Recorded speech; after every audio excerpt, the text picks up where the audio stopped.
Welcome to a calming classical piano tutorial for late beginner level in the key of G minor, the famous Pavane by Gabriel Fauré. We'll focus on one hand at a time before putting both hands together. Let's enjoy playing this beautiful melody. Right hand. We have two flats here, B and E, and four crotchet or quarter note beats in a bar. The main rhythmic feature of this piece is a crotchet tied to this dotted quaver or eighth note plus semiquaver or 16th note. Counting in quavers, it sounds like this without the tie.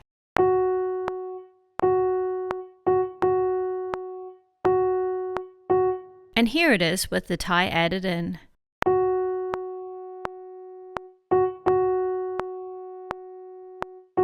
Feel free to play through without the ties first if you find that helpful. Here we go.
Left hand. We don't have any dotted rhythms to practice here, but we do have some bigger leaps between the notes. Sometimes I'll do a little turn, but feel free to adapt this for your hand. Here we go.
Hands together. Let's coordinate this at the slower speed, and after that we'll play a little faster.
Here's our faster run through with hands together.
Thank you so much for joining me. Free piano sheet music for this piece is available at the link below. See you again soon for more piano focus.